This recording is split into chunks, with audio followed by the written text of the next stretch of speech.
Untuk alokasi afirmasi, Bapak-Bapak Ibu sekalian, ya, alokasi afirmasi ini adalah alokasi yang kita berikan kepada desa tertinggal dan desa sangat tertinggal yang memiliki jumlah penduduk terbanyak.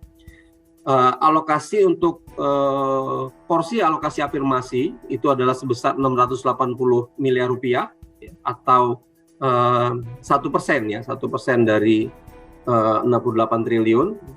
Nah, ini kita bagikan kepada 5.704 desa, Bapak Ibu sekalian. Jadi kalau kita lihat di sini ada dua besaran. Yang pertama adalah alokasi afirmasi untuk desa tertinggal, itu masing-masing desa akan mendapatkan 105 juta rupiah, 688 rupiah. Ini kita bagikan kepada 4.244 desa. Kemudian untuk desa sangat tertinggal itu mendapatkan alokasi afirmasi sebesar 158.532.000 rupiah.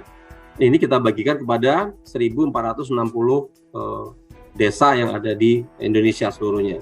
Nah, Bapak Ibu sekalian, angka-angka yang desa-desa yang mendapatkan alokasi afirmasi ini adalah desa-desa yang berada di dalam desil 5, 6, 7, 8, 9, 10. Nah, bagaimana cara kita mengelompokkan itu, Bapak Ibu sekalian? Jadi, seluruh desa tertinggal dan desa sangat tertinggal yang memiliki berdasarkan jumlah penduduk miskinnya, itu kita kelompokkan, kita ranking, dan kemudian kita kelompokkan menjadi dalam bentuk desil.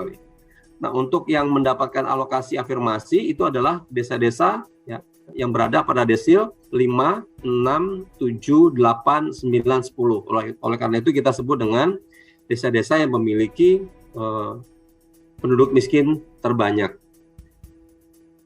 Di pasal 9 ini terkait dengan alokasi kinerja. Nah, alokasi kinerja ini adalah alokasi yang porsinya memang kalau kami lihat ini menjadi salah satu yang selalu mengalami peningkatan, Bapak Ibu sekalian.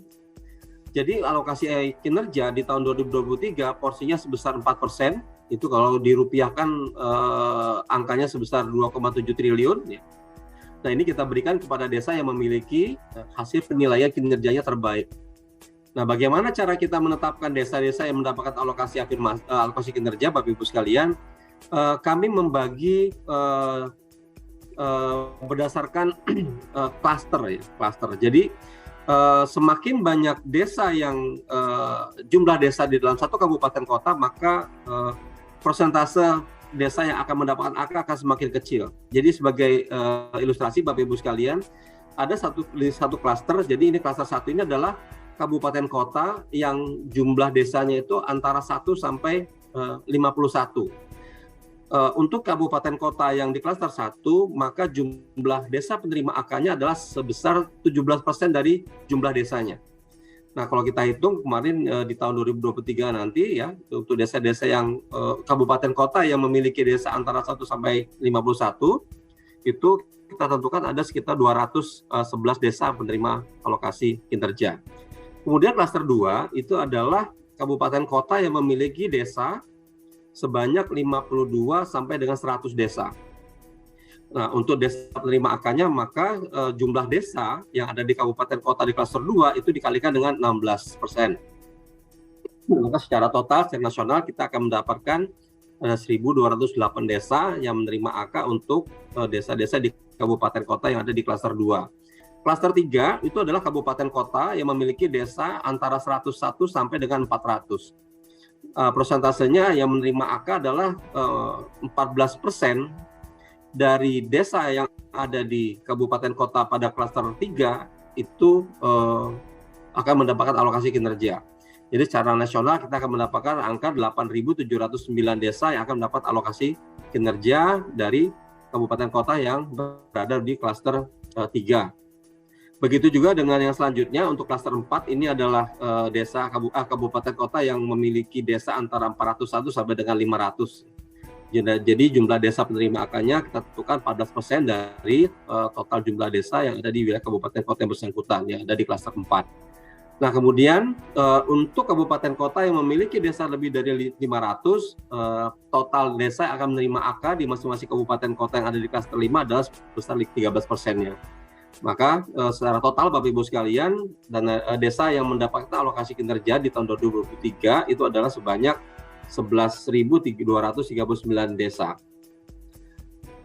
Kemudian kami juga sudah menentukan berapa alokasi kinerja yang akan diterima oleh masing-masing desa. Nah, dalam hal ini Bapak Ibu sekalian, kami membedakan ada dua. Karena di dalam proses penilaian kinerja desa, di dalam PMK juga sudah kita atur bagaimana mekanisme atau metodologinya, di mana di dalam aturannya kita menyebutkan bahwa, atau kami menyebutkan bahwa penilaian kinerja desa itu dilakukan bersama-sama antara pemerintah pusat di Kementerian Keuangan dan juga oleh pemerintah desa, pemerintah daerah. Nah, di dalam pelaksanaannya Bapak Ibu sekalian di tahun 2022 kemarin untuk hitungan 2023 terdapat beberapa kabupaten kota yang tidak melakukan penghitungan atau melakukan penilaian kinerja desanya. Nah, oleh karena itu Bapak Ibu sekalian, kami membedakan antara kabupaten kota yang melakukan penilaian kinerja desa dengan kabupaten kota yang tidak melakukan penilaian kinerja desa. Jadi untuk desa-desa yang berada di kabupaten kota yang tidak melakukan penilaian kinerja desa, maka alokasi kinerjanya ditetapkan menjadi sebesar Rp208.765.000. Kemudian itu ada 4.078 desa. Nah, kemudian yang melakukan penilaian untuk kabupaten kota yang melakukan penilaian kinerja desa, maka alokasi kinerja kepada desa-desa yang berada di kabupaten tersebut akan mendapatkan alokasi kinerja sebesar Rp260.949.000. Nah, ini bedanya Bapak Ibu sekalian. Jadi kalau kita total jumlah desa yang mendapatkan alokasi kinerja itu ada 11.239 desa, kemudian nilai rupiahnya itu sebesar 2,7 triliun. Bapak-bapak Ibu sekalian, di dalam PMK juga kita mengatur bagaimana mekanisme penggunaan aplikasi SIKD Teman Desa ya untuk melakukan penilaian kinerja desa ya bersama-sama antara pemerintah Kementerian Keuangan dan juga pemerintah daerah. Nah, tadi yang disampaikan oleh Pak Direktur, Bapak Ibu sekalian, nanti tolong kepada Bapak Ibu sekalian di pemerintah daerah juga bisa mendorong agar desa-desa kita juga bisa segera menggunakan atau memanfaatkan aplikasi Siskudes dalam rangka untuk melakukan pelaporan ya. Nah, sebagai informasi Bapak Ibu sekalian, ada 4 desa di Kabupaten Dogiay ini yang tidak mendapatkan alokasi kinerja karena desa-desa tersebut sudah mendapatkan alokasi afirmasi. Jadi ada satu ketentuan bahwa desa-desa yang menerima alokasi kinerja itu adalah desa-desa yang tidak menerima alokasi afirmasi. Jadi tidak boleh ada double menerima antara alokasi kinerja dan alokasi afirmasi.